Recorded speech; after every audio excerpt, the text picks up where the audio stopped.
G'day guys, Anne here for Homebrew Wednesday number 2. Thank you for everyone that watched the first one and the video. Had a good response from a few people. So that was a good way to kick things off. We'll start on that brew itself. The brew's going pretty well. It's down in the in my basement. It's a bit warm here in Australia at the moment. I think we're actually going to top about 40 degrees this week. So I've got it down in the basement, sitting on a concrete slab just to try and keep the temperature down. I've just checked it now. It's about 30 degrees today. It's sitting at around 21 degrees, so it's okay. It's a little bit warm, but it's fine where it is. I'll keep an eye on it the next few days to see if it raises, lowers, and I'll adjust accordingly. I used to do the old bucket with some water in it. And I put a fermenter in there, and I have frozen Coke bottles. I just put a couple in once or twice a day just to keep the temp down. So there's that. Good weekend. Went to Melbourne. For those not in Australia, it's sort of southeastern Australia in the state of Victoria. Went to a really good barbecue place that I've been meaning to go. We go down to Melbourne every, probably twice a year. We go down to Melbourne. So I went to a place called Fancy Hank's Barbecue. I believe it burnt down a while ago and it's only just reopened. So I've been wanting to go for a while. We normally go to Blue Bonnet, just through lack of real other options. There is a place called Meat Maiden down there I've never been to, and I would like to try that as well. But we only had 2 nights down there, and we had plans for the second night. So Friday night we went to Fancy Hank's. I tell you, it was great. The only downside of it, they only serve bar food up until 6 o'clock. We would have liked to have had an earlier dinner. We actually went there at about 4:45, hoping for like a 5:30 dinner, but there was no food until 6. But it was fine. The bar was open. We had a few beers. I had a couple of nice beers there. I'm a big fan of the Sierra Nevada IPA, as I might have said in my previous videos. I had the Torpedo, and 700 mils roughly in a can.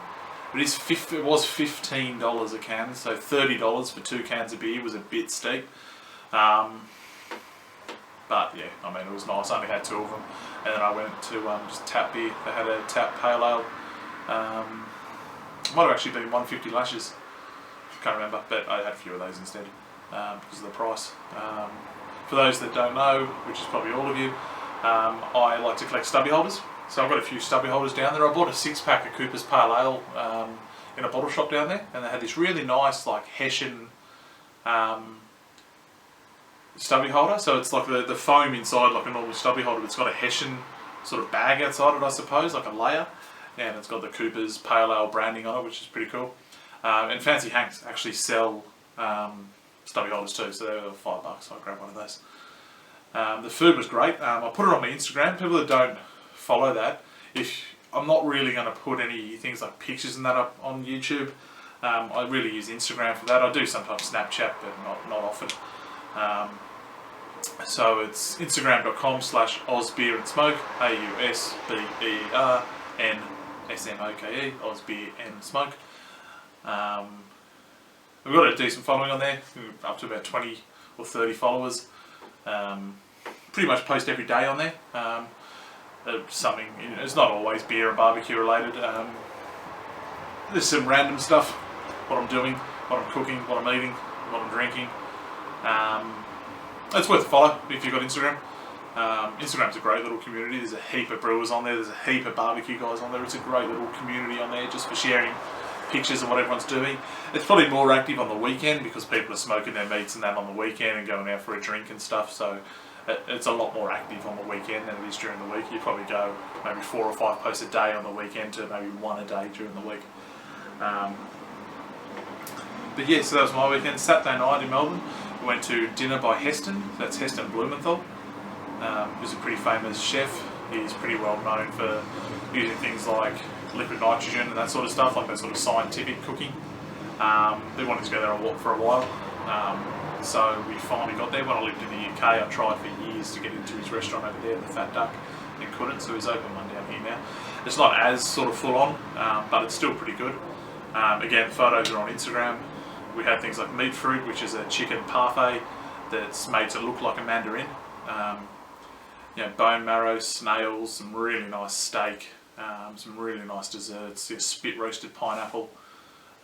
Great dinner. Probably, I would actually say it's the best meal I've ever had. And we like to eat out. We eat out a lot, at least 2 or 3 times a month. And that's probably the best meal I've ever had. So yeah, it was good. Look, it was expensive. Obviously won't say how much it cost, but it was expensive. It's not something you just go on a random night out. But if you've got an occasion and you're in that neck of the woods, or you're willing to travel, from Sydney it's an hour flight. Couldn't recommend it high enough. Literally couldn't recommend it high enough. Actually picked myself up a GoPro, a GoPro copy. Sorry, need a drink.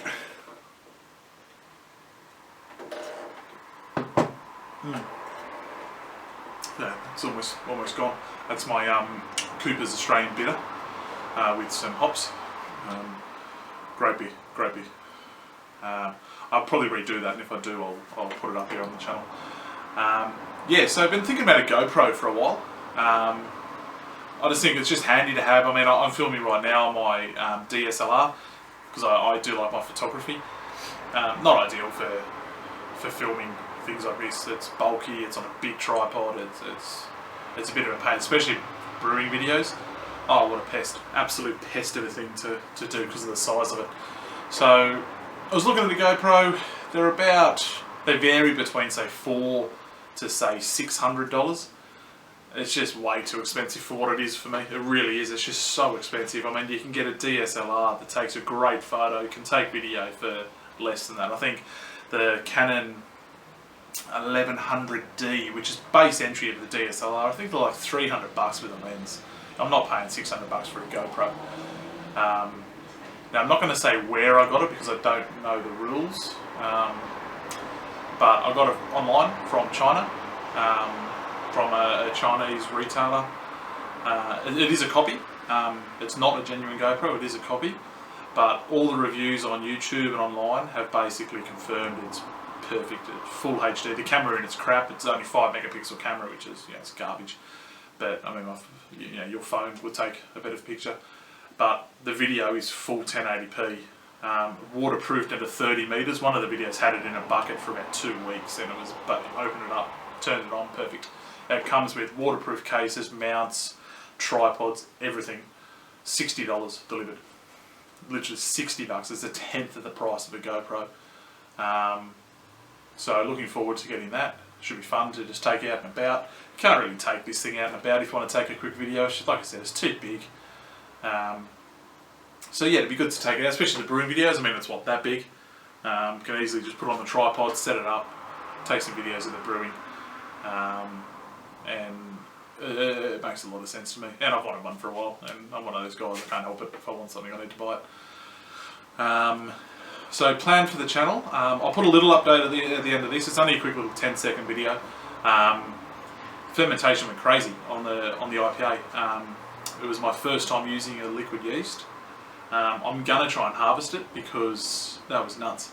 I'll show you the video, but I checked it the next morning, and obviously there's the fermentation's at its fullest like at the beginning, but it was like fireworks going off in there. Literally, it was like explosions inside the ferment. It's crazy how much is fermenting. So I'm really excited about the brew. It's calmed down a lot now. Obviously, it's been in there for a week today. So I'm planning on bottling it, not this weekend coming, the one after. So that'll have just about 3 weeks in the fermenter. I don't cold crush or anything. Like I said, I don't have the space. I live in a unit. I've got a single car garage. We've got 2 cars. I've got 1 fridge that just can't fit a fermenter. Like, it could fit a fermenter in it, but then we don't need. So I'm really excited about that. It looks good, smells good. I'm using the Cooper's fermenter, so there's no airlock. So it works on a premise of the oxygen can't get into the fermenter while the gas is escaping. So there's a really nice smell coming out of there. You get a lot more smell than you do from an airlock because the whole seal basically is this leaking smell. And obviously I'm already thinking about the next batch. I probably won't after having a litre of homebrew, but I was thinking of, being I've got a day off work, going down to the local homebrew shop Just having a look at what kits they've got available. I've seen a lot on YouTube, some guys doing some Brewer's Best kits. I may just call them and see if they've got them. So it's basically a partial extract. I think that's what I'll be doing next, is a partial extract. So they do quite a few different ones. It's basically a section of dry malt extract, some grains, basically specialty grains. I think some of them come with dry malt extract, some of them come with dextrose. Basically, there's a heap of different style of kits that I wouldn't mind trying. And kind of, for someone like me who's still experimenting with where I want to go with my homebrew, kits are probably the best thing for me, because as much as I can make a recipe and I can get what I need and I can do this, I can do that, as much as I can do all that, I really would like to have something, this is what you need, make it, rather than have I got everything I need. I'm at that point with the liquid extract kits, like that IPA I did. There was no recipe for that. That was just, I grabbed this, I grabbed that, but you know, it's a kilo of dry malt, so some hops. So that's the plan for the next brew. Probably, I'll see how the yeast harvesting goes. I've looked at a lot of YouTube videos. It looks pretty easy. I haven't really looked at you do like yeast starters to really kick it in, because you're using essentially a yeast that's gone dormant and you've got to wake it up again. So I haven't really looked at how to do those starters, but I'm sure they're not that difficult. I bake a lot of bread, so I mean I use a lot of fresh yeast as opposed to dried, and it's probably got the same principle, just slightly different.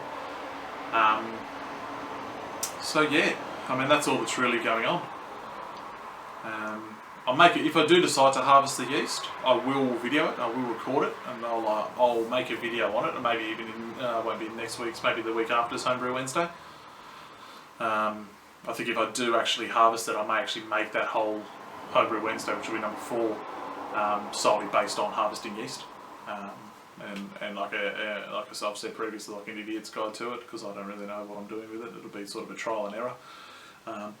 Which, for someone trying it themselves might be beneficial, to see someone like me doing it my first time and doing it step by step thoroughly, right, what do I do now, what do I do now, as opposed to do this, do this, do this. I don't know, maybe someone struggling, seeing me struggle. Sorry, I had to cut there. I don't live too far away from a train station. It's one of the reasons we moved here, was because it's close to the train station, because I used to get the train to work. I then changed jobs and I now drive to work, so I don't need the train station, but we're still stuck next to it. And it gets a bit loud, and it's too hot today to have the windows closed. I've been melting more than I already am. Yeah, so please subscribe if you haven't already. Had a couple of comments, which is great. I love to hear from people. It's the whole reason I started this.